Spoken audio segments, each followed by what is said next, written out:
Welcome everyone, and thank you for joining us for another Cook with OC program today. Before we begin today's webinar, Osteoporosis Canada acknowledges the land that our offices located in Toronto are on is the traditional territory of many nations, including the Mississaugas of the Credit, the Anishinaabe, the Chippewa, the Haudenosaunee, and the Wendat peoples, and is now home to many diverse First Nations, Inuit, and Métis. We also acknowledge that Toronto is covered by Treaty 13 with the Mississaugas of the Credit. My name is Tracie Napoli, Director of Fund Development and MARCOM at Osteoporosis Canada, and I will be your host for today. Thank you to thinkbeef.ca for their partnership with this cooking demo webinar.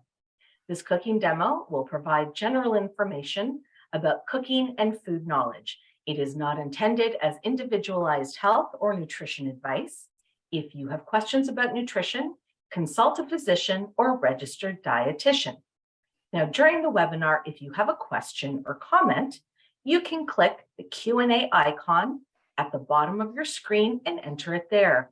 We will do our best to answer as many questions as we can during the webinar within the time available. Nutrition is a key component for strengthening and maintaining healthy bones, as well as in the prevention and management of osteoporosis. We are working to provide strategies, new ideas, and develop recipes to help you get the bone-building nutrients needed for bone health. Osteoporosis Canada recommends that whenever possible, to get calcium and protein through food sources. Including protein in your diet at every meal benefits muscle and bone health. Some examples are beef, eggs, fish, poultry, pork, tofu, legumes, nuts, milk, yogurt, and cheese. The featured ingredient in today's cooking demo is beef, which has many essential nutrients packed into each small serving and is a high-quality protein providing nutrients that are difficult to get from other foods like iron, zinc, and vitamin B12. Beef is a concentrated source of nutrients, providing a variety of essential vitamins and minerals for a small amount of food. Here are some tips and suggestions to help make preparing meals easier and more enjoyable. Do a meal plan to help ensure you get the bone-building nutrients needed, and also to help reduce food waste and stay on budget. You don't have to do it all at once. You can break up your recipe throughout the day or even start prep the night before. Choose versatile ingredients and keep staples on hand in the pantry or freezer. If you get tired standing at the counter, consider bringing over a stool so you can sit down or even doing some of the work seated at the table. Plan your cooking day when someone can assist helping with heavier items, like taking out pots and small appliances, and always ask for help when needed. And of course, one of our favorites is freeze it. Freeze your portion so you can enjoy these great meals that you're preparing for later. Now, today's featured cooking demo is beef souvlaki instant pot stew with 57 grams of protein and 300 milligrams of calcium per serving. Now, you can get this recipe and other recipes at osteoporosis.ca/recipes. I will also add the recipe link into the chat. It's now my pleasure to welcome our good friend, Emily Richards, who's a professional home economist, freelance food writer, chef, and she is the author and co-author of 10 cookbooks. Emily also writes and develops recipes for print and online publications that include everyday cooking and healthy eating, and she can be found on TV, radio, and webcasts, just like this one. Please welcome Emily. Hi, Emily. Hey, Tracie. Hey, everybody. Thanks for joining me today. It is kind of sunny outside. Perfect day to be in the kitchen. I think every day is a perfect day to be in the kitchen. I especially like being here with Tracie. Hi, sorry, I have to pop sorry about that. Emily, I'm having a bit of a technical difficulty with my video, so you can just hear me, but yes, we're very excited about today. Yes, it is going to be a fun day. It is Instant Pot Recipe Day, which I know Tracie and I were chatting a little bit earlier, and there was lots of questions about Instant Pots. I certainly am not an Instant Pot expert, but I have developed many recipes using the Instant Pot. So, and this is one of them. And the bonus is that this has some classic flavors that most families really enjoy. And we're using kind of a favorite ingredient for both Tracie and I, and that's Canadian beef. Absolutely. And before Emily gets started, I just want to share, as always, we're going to be giving away one of our unbreakable aprons. Oh, it's kind of coming in and going out, but no worries. We will choose the winner. So if you're watching live and you're on at the end of the webinar, I will announce who will be getting their own unbreakable Osteoporosis Canada apron. So Emily, let's talk beef and let's talk Instant Pot. Yes, let's definitely talk both of Instant Pot and beef. We are going to start off with the beef. And I'm using a sirloin tip roast, which you can find in the grocery store. Oftentimes it's already cut as a roast, and it comes in different size pieces. So we're looking for about a 2-pound piece, which is pretty typical when you're looking for kind of smaller roasts, about 1 kilogram of beef. Now, the reason why we're using this, this is half of the roast right now. I'm kind of a little bit ahead of you guys, trying to play my time out well. The reason why we're using a whole roast is because it's all the same roast. We're going to be cutting up the pieces. Everything will kind of cook at a similar rate, which is what we want. We are also cutting the pieces in similar size pieces so that it benefits the cooking process, which it doesn't matter if you're using an Instant Pot or a Dutch oven or a saucepan. It really does benefit having the same cut. So all the beef coming from the same cut of beef, as opposed to kind of all different types of pieces. So we're going to start off by cutting this into similar size pieces. So in the recipe, I say about 2 inches. It's really just about having similar size pieces. In this case, because we're using an Instant Pot, those size pieces will also help the cooking process. So I'm going to do that. This is about 1 pound of the sirloin tip roast, and it usually has this netting on it, just like that. You just want to take it off.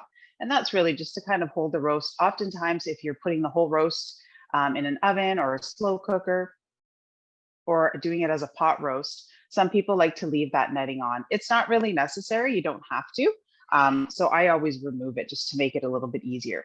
So I'm going to just cut this into about 2-inch pieces. So as you're doing it, I'm just going to kind of show you that there's not a lot of fat around this beef. You can see some marbling in it. It's a fairly lean cut, which makes this great for a stew type dish like we're making today. So I'm going to just kind of cut this into chunks about 2 inches thick, and then I'm going to go back and cut them into about 2-inch size lengths, I guess would be the. And again, it doesn't have to be exact because we are doing this as a stew. The great part about the beef is that it breaks down and becomes really, really tender. And I think that's what I enjoy about having these types of dishes, because they're such comfort food. And, you know, as we gear into those, sure, many of us have had those colder evenings and maybe had, you know, the fireplace on or the furnace on. These types of dishes really kind of bring that comfort level. The other bonus is that they can be made ahead, which who doesn't love that, right? All right, so I'm going to just bring in my bowl and put these pieces in here. Now, one question that you might be having already is, Emily, I don't really want to cut my own beef. So what do I do? Can I have someone else cut it for me? Of course you can. You can ask your butcher to cut the pieces for you. If you're looking for specific size pieces, like the 2-inch pieces, you just ask your butcher to do that. And you could use a crossrib roast or a blade roast, boneless for this as well. It doesn't have to be the sirloin tip. But if in a pinch you went to the grocery store and let's say stewing beef was on sale, you could pick that up as well. That sometimes the pieces are a little bit wonky. They're not always cut the same, but it will definitely work in this recipe. So that gives you the option to not have to cut any of the beef as well. I know sometimes if you are working on your bone health, sometimes your wrists can be a little bit sore and cutting and chopping can be a little bit difficult. So any of these little kind of tips and tricks are helpful so that you can get dinner on the table, okay? So we are going to add some flavor to this beef. Now, beef has big, beautiful flavor, and we want to enhance that. So we're actually not adding too much, but we are giving it that souvlaki feel. So if you've ever had souvlaki, you may remember or recall the flavors of a little bit of garlic, a little bit of oregano, and maybe lemon. Those are the flavors that we're incorporating into this dish. Now, because we're cooking it in an Instant Pot, we need to really amplify that flavor, and I'll explain to you once I get there. So let's get our flavor onto our beef. So we're gonna add our dried oregano, okay? And then I'm using all dried spices here because I want it to coat nice and evenly. And because we're browning the beef, I don't want any garlic pieces or onion pieces to burn off. So I'm using garlic powder as well as onion powder, okay? And I'm just gonna toss that up.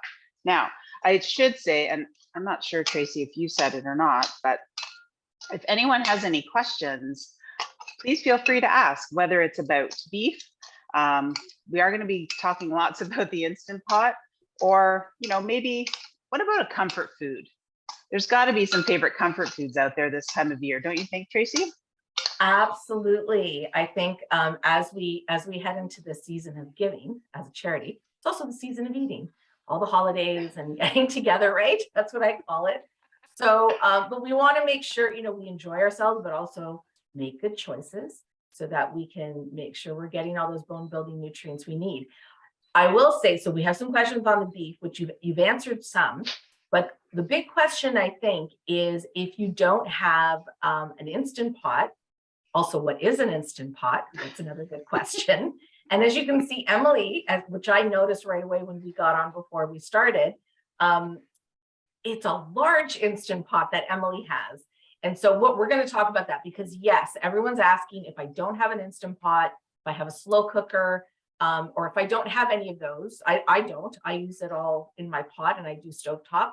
How can we do this? I will just say quickly, comfort food, Nancy has said that her comfort food, Nancy Angus, is mac and cheese. So good choice. Oh, good choice. That Nancy. is a good choice.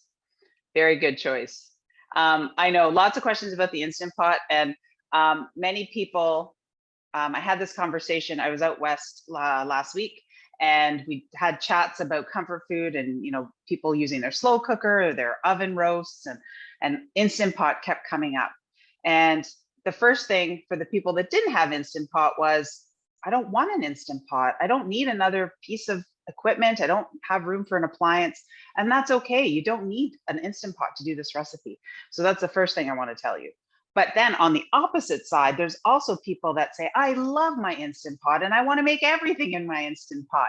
So it's kind of trying to balance the best of both worlds. And in this case, don't worry, I'm going to go over how you can do it without an Instant Pot. So an Instant Pot is essentially if you think of old school pressure cookers where you put the pot on the stove, you could brown in it and then add your little bit of liquid, put the lid on, seal it, and then make sure the valve was on. It came to pressure, and then it would cook for the amount of time, whatever you were cooking, and then the pressure would be released. Typically, if you'd had to speed it up, you had to bring it to the sink, run some water under it to bring that temperature down. This is all done for you. You don't have to do any of that. So if you still have your old pressure cooker, you can use it in the similar way as an Instant Pot. And as Tracie mentioned, this is a larger Instant Pot, and it doesn't have to be this large. Whoops, Daisy.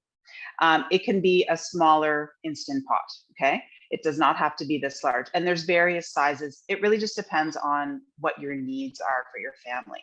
The first thing you'll notice is that there's a big insert in here that's stainless, that I've put some oil in. You can see that I already had a little bit of browning because I already browned some of the meat, but I'm going to put some of the beef in here that I've already tossed in our seasoning to get the browning. So think of this is not like your slow cooker, because you can't brown in a traditional slow cooker, okay?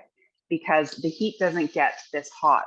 So this has a function called saute, that you would use as your browning function. So you don't have to do this in a separate pan, okay?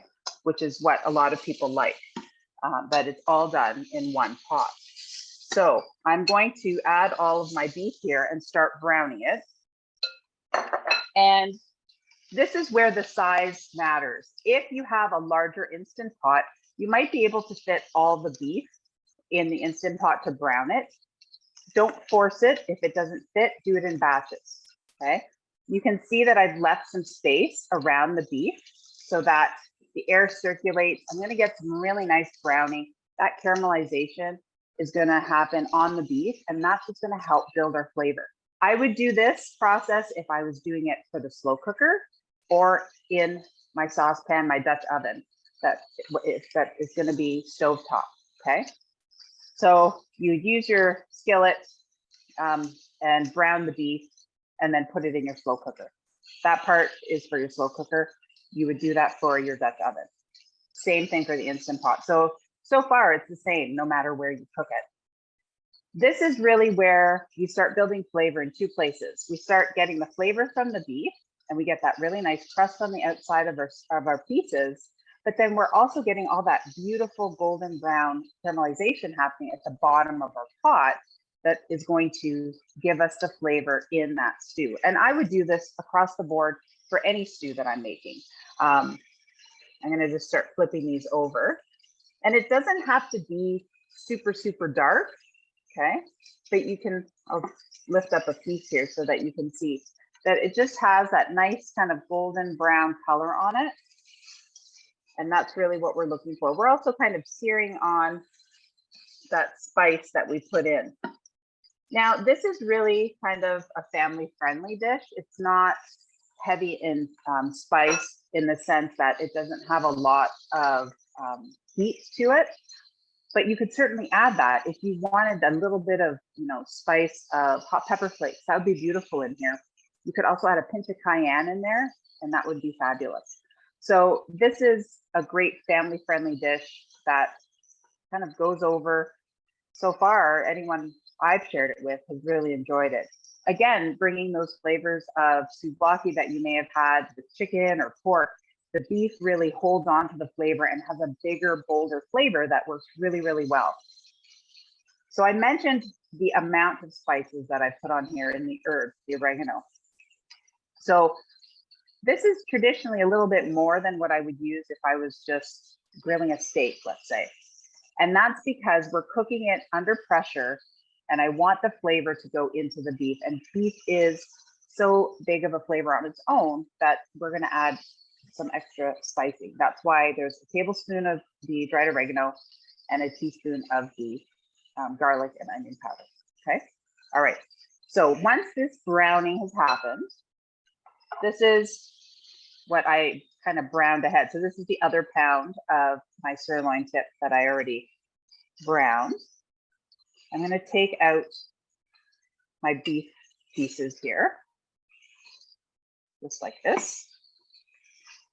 And I'm actually gonna turn off the Instant Pot because I'm gonna have to kind of reset it.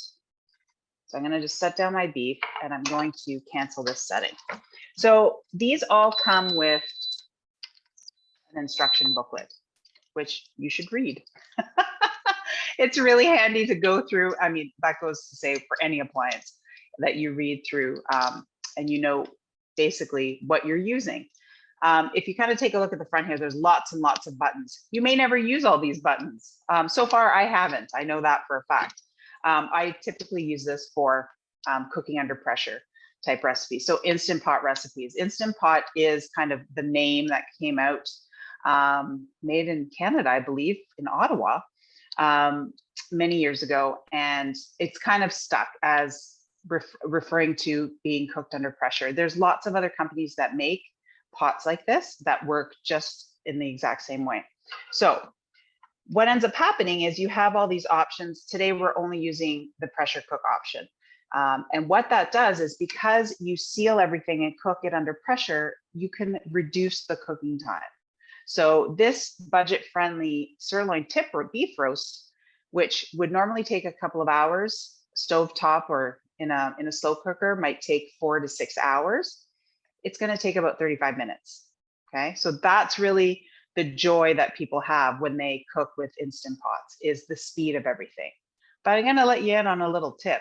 I was telling Tracie a little bit earlier, it's not all it's cracked up to be when it comes to time, but it does save a lot of people time and effort. So we have all this goodness in here, all this beautiful dark pan juices. This I turned off, I canceled it. It says off, we're good. We're gonna get a few other ingredients ready because we want a little bit of sauce for our stew. So what I'm going to use is some lemon. Remember, I talked about that flavor of the lemon, and we're going to use some lemon rind. So I'm just taking my rasp here and taking off that top layer, which has that most, oh, it's got such a beautiful aroma. We need about a teaspoon, which usually I get about half a lemon.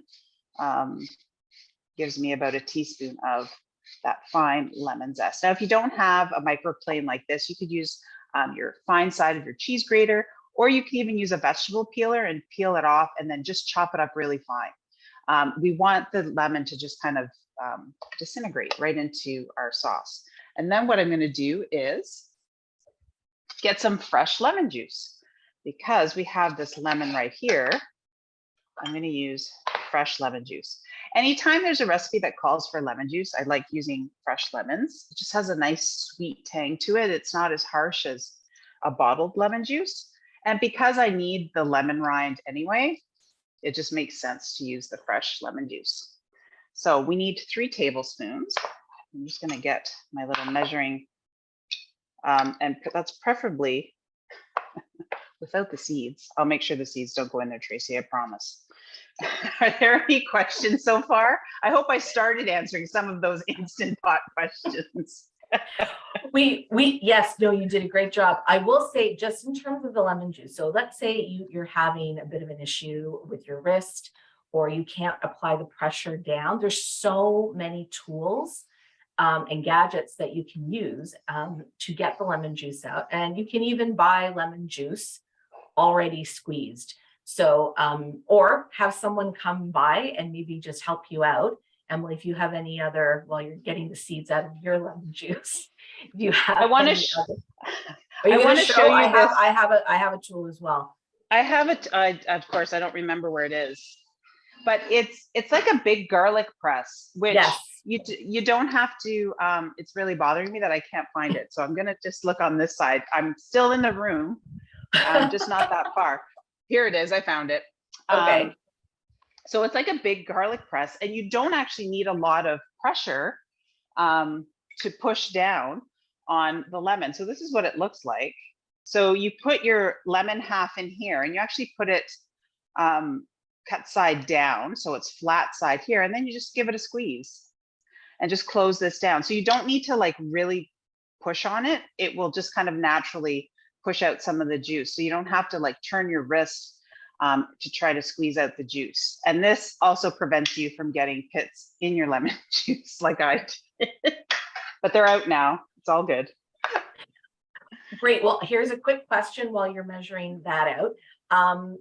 So somebody asked, we talk about if you want to do a bit of fruit prep in advance, could they marinate the meat in the spices that you added at the beginning, the oregano and whatnot, the night before, and let it kind of sit, and then just assemble everything the next day? Yes, that's fabulous. Anytime you do that with proteins, beef is one that definitely benefits from sitting in those spices and herbs. So in this case, there's no acidity that we're adding. So we're adding the lemon juice into our sauce, but it's just straight flavor that we're adding to the beef. Those 3 ingredients on the beef will kind of further sit with the protein and create more flavor. So not a problem at all. If it saves you time, then I always am, a fan of that. The other thing that you could do is let it sit, get the beef ready, let it sit, and then get all your other ingredients ready. So as it's sitting at room temperature, usually within about 15 to 20 minutes, that flavor is starting to penetrate into the beef a little bit more. It's also coming to room temperature, which usually quickens the browning process because you're not putting really cold beef onto the hot pan.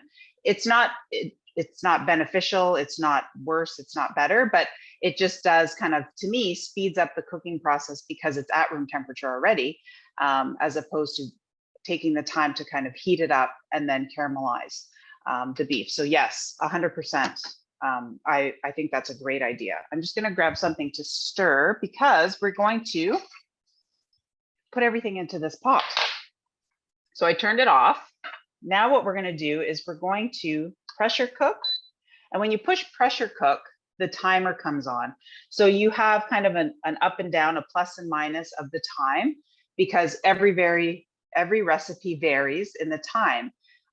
This is 35 minutes that we want to cook this beef at. So I have it set at 35 minutes. Okay, so this is the active pressure cooking time, is at 35. So in your recipes, when you're cooking with Instant Pots, that's the time that it will give you. And then it will say high pressure or others or other. This one we are cooking at high pressure. Okay, so it's hard to see because it's really, really tiny, but off to the side here it says high. And then I'm going to take off the keep warm button because we don't need that. Some recipes will tell you to keep it warm. And what that does is, let's say you're not getting to it right away, it will continue to keep everything in the Instant Pot warm as it sits. Okay, where in the case of turning keep warm off, it'll just be done. Okay, but we'll get there, I promise. All right, so we are going to add our teaspoon of lemon zest in here. Now, of course, normally this would happen a little bit faster. I wouldn't be talking so much, but there is some residual heat in here still. Okay, so don't feel that. I'm going to add my lemon juice, and I also poured out 2 tablespoons of beef broth. This is not something that everyone has. 2 tablespoons. I know you're thinking, Emily, who has 2 tablespoons of beef broth? It's okay, you can use water. If you happen to have beef broth, you can use that. Water will work. And really that little bit of liquid is to kind of get that process started of lifting off some of the caramelization. It smells wonderful. And then we're gonna slip our beef back in. But as it sits, see all those lovely juices in there? That has accumulated, okay, from our beef just sitting there. We definitely want those back in there as well. And then you're just going to kind of stir the beef so that it gets coated with a little bit of that broth. Now, if you're thinking to yourself, that's not very much liquid, Emily. Well, you would be correct in that thought because it's not. And you don't need a lot of liquid in here because the pressure, as it gets higher, all the liquid, all the juice from the beef stays in there and it's all trapped in the pot. Think of your slow cooker in the same respect. All that moisture stays in the pot and just keeps adding to it. So I don't want to dilute the flavor that we've built here. I want to keep it so I don't need a lot of extra liquid, okay? Because the pressure will build in there. So I turned it on. That was that little beep that you heard. That's all we need to add to this. The lid goes on. I will show you this part before I turn the lid on. On the top, it says seal and vent. You want the seal on, okay? And this will vary depending on the model of machine that you have, because we want it to seal as it's cooking. It makes this cute little music, and then you're just gonna press start, okay? Now, here's where we're gonna talk real about Instant Pot. I turned it on. Now, if you think that in 35 minutes, this is gonna be ready, you're wrong. It's not going to be ready. You have to go through the pressure build. I do that with my arms like I'm building pressure.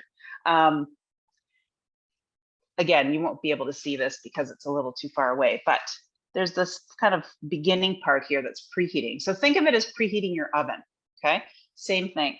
This has to preheat and build pressure in the Instant Pot before that 35-minute active pressure cooking time can begin.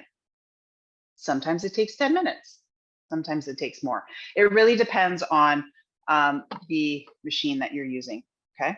So we're gonna let that sit here and it will happen. I'm going to ask Tracie if there's any questions before we move on. I'm just going to say that was a very informative demonstration and instruction of how to use an Instant Pot. That was very good. So Emily, awesome on that. You know, we hear about, you know, we're just saying we all buy these gadgets, everybody gets in a craze, and then we don't use them and they sit in a box. And how many of these things do we have? But this is also about having a great time saver, something that you can do. And if you're cooking for a smaller group of people, they have these appliances and you don't even need to use them. You can just use your pot. You can still make this recipe. And of course, we will talk about freezing because we love to freeze everything. So you don't have to cook all the time and you can stow things away in your freezer. We did have, a comment and a question. So as you were asking about comfort food, and I do apologize, I hope I get your name correct. I think it's Marissa. Shepherd's pie is your comfort food. So yes, that's a good one. Another yummy one. We actually have a really good recipe on the Osteoporosis Canada website that Emily, we did. It was a pierogi beef. Do you remember that? It was very popular. It's on the Osteoporosis Canada website, the recipe, and you can actually watch the replay. We recorded that.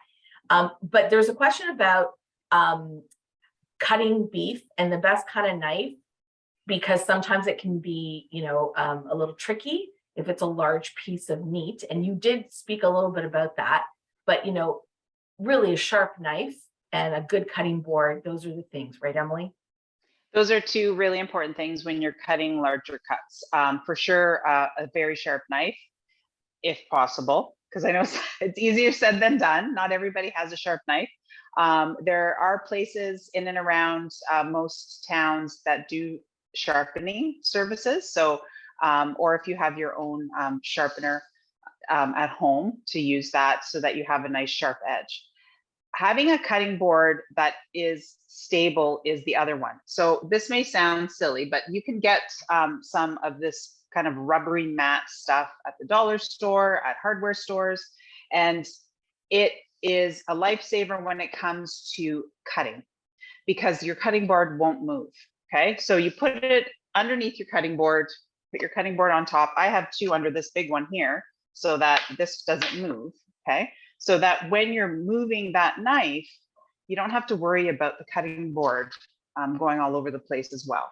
Okay, because that's really important. And also for kitchen safety, you don't want that to happen. If you are struggling to get larger cuts off, just go with smaller pieces.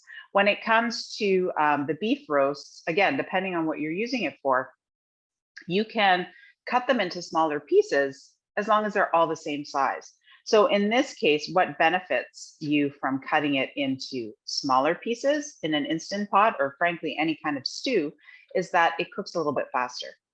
Okay, so I wanted these pieces just a little bit larger so that the flavor could build in the Instant Pot. That doesn't always have to happen in the stovetop. So I'm going to talk to you about the stovetop method. Let's talk about the slow cooker one first, because I think that one might be a little bit easier. So you might start to hear, if I get a little closer, maybe you can hear that steam. You can kind of see it there, that's coming up.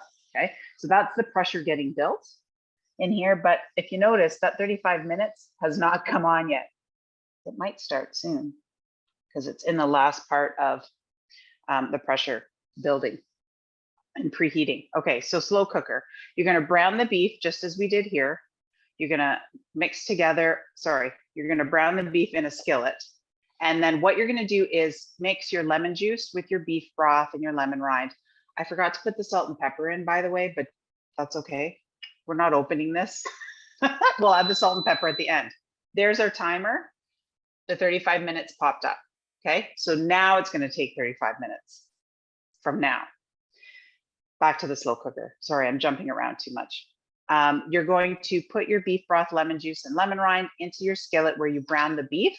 Lift up all those juices, add that to the slow cooker, put the lid on, walk away for 4 to 6 hours. Okay, you don't need to add more liquid because it has the similar method as the pressure cooker where the moisture is going to build in the slow cooker and just kind of keep falling in. And we don't want a lot of liquid in this because we're making souvlaki, so we want it on a pita. We want some liquid there for moisture, but we don't need it for anything else. So slow cooker, pretty much the same. It's just a time difference. When it comes to being on the stove, you're going to brown it in something with a lid, so typically referred to as a Dutch oven. You're going to brown your beef. You're going to add your lemon juice, your beef broth. However, you need more beef broth this time. And in the recipe, I think I said about a cup. You just want it to kind of come up to the level of the beef. And the reason is because when you're cooking at stovetop, the lid doesn't sit and seal quite as well as this. So you're going to have some evaporation happening. So some of that moisture is going to escape. So if you don't have enough liquid there, your pan will run dry. And then your beef won't be nice and tender, which is what we're looking for. So that's one that you will have to add a little bit more beef broth to, or water. You don't need the beef broth, you can just use water. Okay, so that's where it's a little bit different. If you wanted to do it in the oven, the same rule applies as the stovetop, because in the oven, it's dry heat that's in there and it will evaporate some of the liquid. So you do need a little bit more liquid. So that kind of covers all our versions of our beef. And guess what? Here's a stovetop version, just like that. Okay. Now, the stovetop is not also, it's not going to take 35 minutes. It's going to take a couple of hours because we want to produce that really, really nice, tender beef. Okay. We want that stew to be delicious. I'm going to get another pair of tongs so that I can, oh, actually, I set myself up here and I left it back here for another bowl. Okay. So you can see that we have lots of juice in here, but I'm going to, this is still kind of warm. I'm going to take out the beef. And if I just push on it with my tongs here, you can see how it just breaks apart. Okay. And that's what we're looking for, that nice tenderness. This is the comfort part that I was referring to, that really, really tender beef that just kind of breaks apart. It's almost melting when you eat it, which is really lovely. So in the recipe, same process, no matter how you cook it, you're going to take the beef out of the juices. Don't get rid of the juices because we do want to keep some of those juices. Okay. There. I think I got all our pieces there. Oh, there's a few more. There. And I'm just going to kind of break this up a little bit. Not too much because I kind of like the little bit of chunky bits in there. But we are going to continue with the recipe. I didn't forget salt and pepper in this one, just so you know. I should probably taste it just to make sure though. Emily's our official taste tester for all of us. I know the pods keep falling out, right, Emily? I know. I think I lost weight in my ears or something. I don't know. They just keep, they don't want to stay in today. It's okay. As long as I can hear you and you can hear me, that's the important part. Yes. All right. So I have my meat out of the Instant Pot or slow cooker or stovetop, however you decide to cook it. Here's where we're going to start dressing it up and adding some more flavor to it. And we're going to add some calcium, added calcium to it. One of my favorites is some crumbled feta. Okay. Now, obviously, if you have family members that can have feta, cannot, you can serve this on the side. I just like adding the creaminess to this by stirring the feta right into the beef. Okay. So I'm going to add my feta right in. Just some crumbled feta in there. And always, it's a good idea to taste your feta before you use it. If it's a little bit salty or briny, just give it a little rinse before you use it. And then I'm going to add a couple tablespoons of parsley. This is going to add some nice color and some fresh flavor to it. There's my 2 tablespoons of parsley. Okay. And then when I take a look at it, I want this to be nice and juicy. So that's where I'm going to then go back to my saucepan and take some of those juices and stir those in. Okay. And this is up to you. This is, let's say, because you have options. You always have options when you're cooking at home. Okay. You can not put it in some pita bread. This would be delicious served over rice if you had some noodles, okay? So you might want it a little extra juicy. That's why you want to keep these juices around, okay? I'm just adding a little bit here because I'm going to be serving it in some pita. And you'll notice as soon as I add those juices in there, it gets a little bit creamier as I stir it up. Okay, there. So there's our beef mixture. Pretty simple, huh? We're going to dress it up. This is where you can use your favorite pita bread or pita pockets if you want to stuff it in. You could use naan if you wanted to as well. These typically are a little bit firm. So if you want, you can pop them in the oven to warm them up, or you can pop them into the microwave. If you're going to do it in the microwave, this is what I usually do.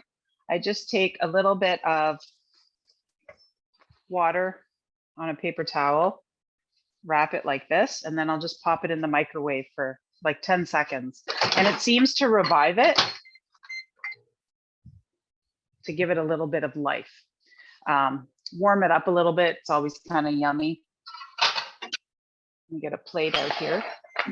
And then one of my favorite ingredients is some tzatziki. Now you can make your own tzatziki. For convenience, I decided to just use a store-bought tzatziki. Okay, so there's my warm pita. And then I'm going to spoon on some tzatziki. And again, this is where you can get the family involved and let them pick what they want. Okay, so I'm going to put some tzatziki here. Now, I know a question usually comes up about sizes of your home, and not by like the actual physical size of your home. It's how many people you're cooking for, whether it's 1, 2, 4, 8, depends, right? Every family size is different. So what I want you to know is that even though I've cooked off 2 pounds of beef, you can still cook it for 2 people and freeze it. This freezes beautifully, even with the feta in it, okay? So you can actually mix everything together, portion it out, and then tuck it in the freezer.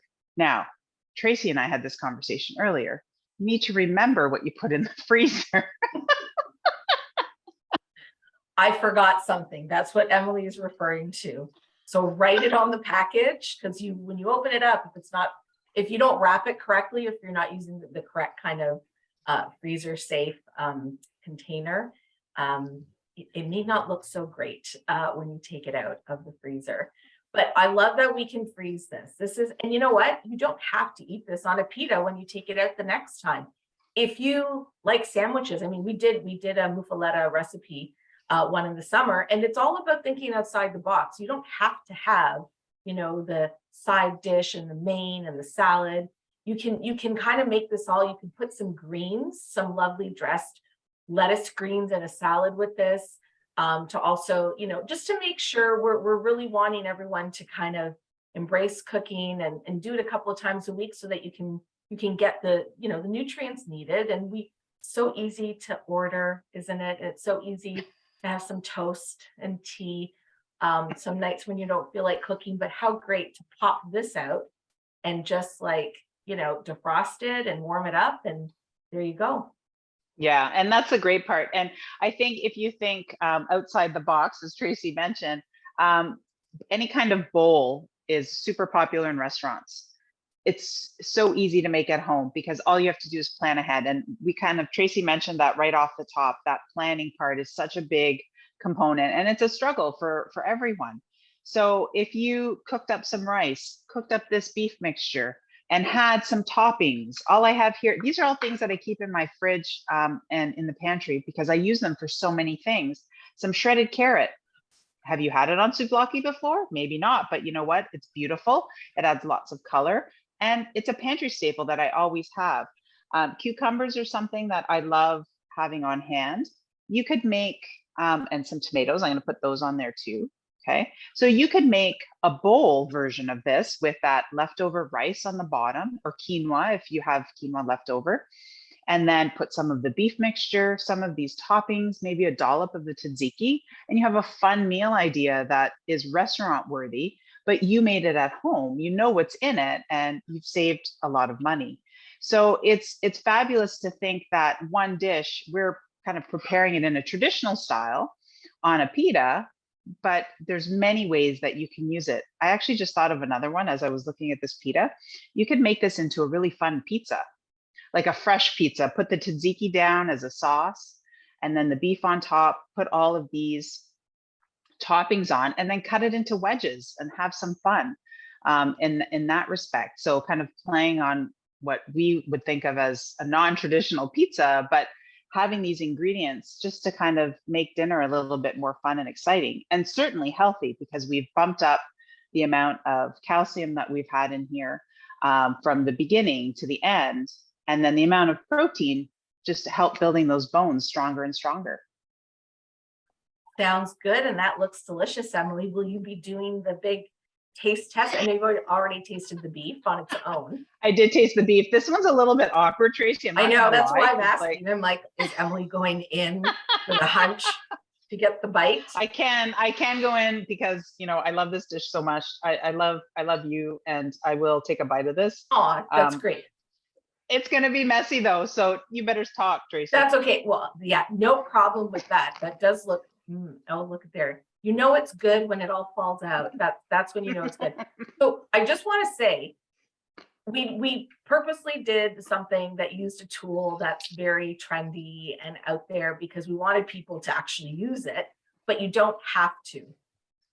You can, like we said, I don't know any of those things that Emily talked about. I have a pot. That's what I use to cook. And I'm sure many of you as well. We did get questions from other people saying that they had some other tools and whatnot that they use.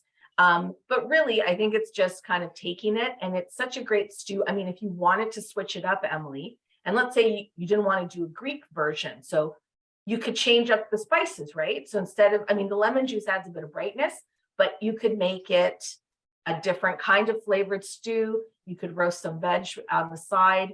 You could do a different kind of wrap, like Emily. I'm talking as long as you're chewing. Are you good? I just tell me when you're good. I'm laughing now. I'm good.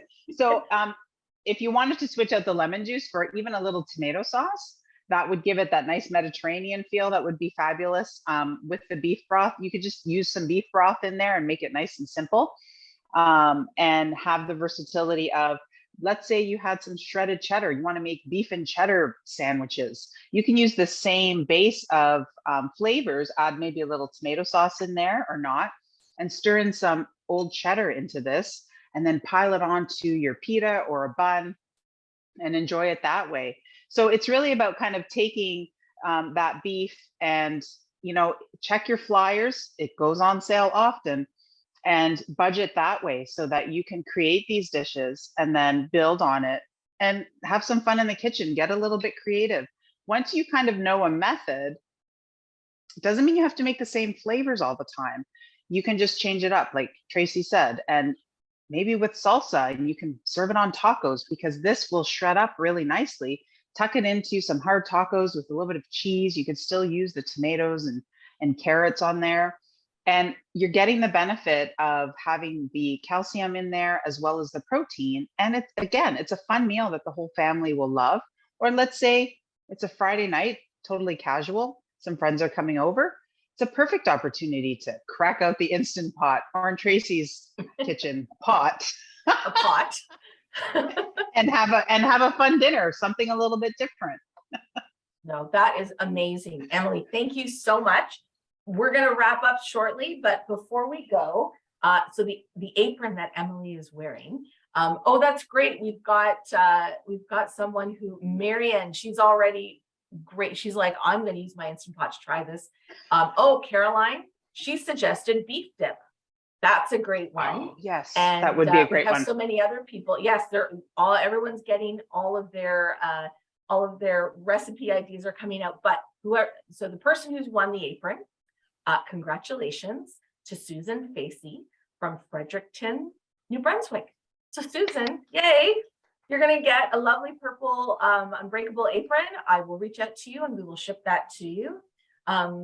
we're just going to, so let me just share my screen here. Hang on one second, Tracy. Don't share your screen. I'm not going to share my screen. You go right ahead. I realized we didn't talk about how to finish this in the Instant Pot. Oh my gosh, don't go anywhere, everyone. That's okay. It's super simple.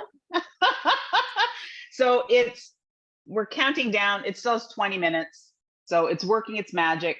Once you hear that beep that it's done cooking, the pressure will come down on its own, and you have to give it a good 10 to 15 minutes. And then what you can do is press that release valve that I showed you and let any other steam vent out, and then you can open it and enjoy it. So it's a few little steps that it's not going to make or break the recipe, but I figured that everyone should know how to finish the recipe. Yes, so I'm going to wait until Emily tells me we're good. Sorry, that actually has never happened where I'm like, okay, we're good to go. Bye, Emily. Thanks so much. Yes, I forgot because we're using the Instant Pot. So, oh, great. Oh, somebody just asked about the apron. That was Susan Facey, and she's just from New Brunswick. So congratulations to Susan. All right. So Emily, are we good to go? We're good to go. Am I ready to share my screen here? Okay, that is awesome. So let me just quickly, oh, don't we love our computers? That is, whoops, sorry about that. All right, so just wanting to let you know that this was the last cooking demo for 2022, but we have a cook-along that will be in certain areas in Ontario in February, and we will then have some additional cooking demos that are coming up. But we do have one more webinar, educational webinar this year, and we are doing it with the Arthritis Society of Canada. So many people confuse osteoarthritis and osteoporosis, and no, they are not the same thing. So we have some great speakers who are going to present on this. If you go to osteoporosis.ca/events, you can register for that. That is on the 30th of November.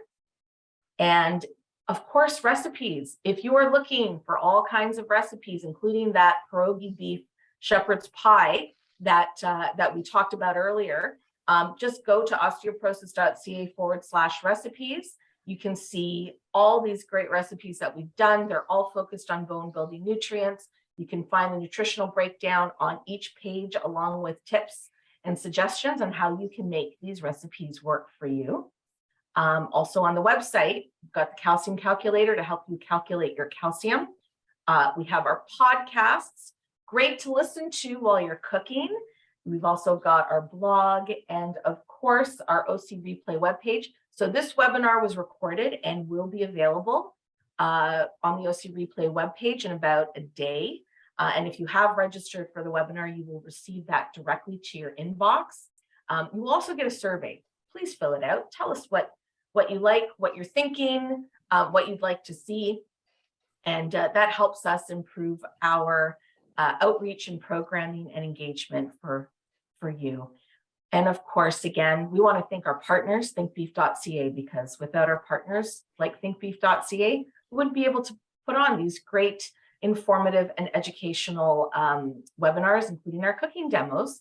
And of course, big thank you to Emily, who always does such a fabulous job helping us learn how to have fun in the kitchen and make delicious food and not make it seem like it's a really big job. If you want to get information directly to your inbox, just go to our homepage. Click the subscribe button at the top of the page. We're on Facebook, Instagram, and Twitter. Everyone, wishing you all well, stay well, happy cooking, and we will see you on our next webinar. Have a wonderful rest of your day. Take care, everyone.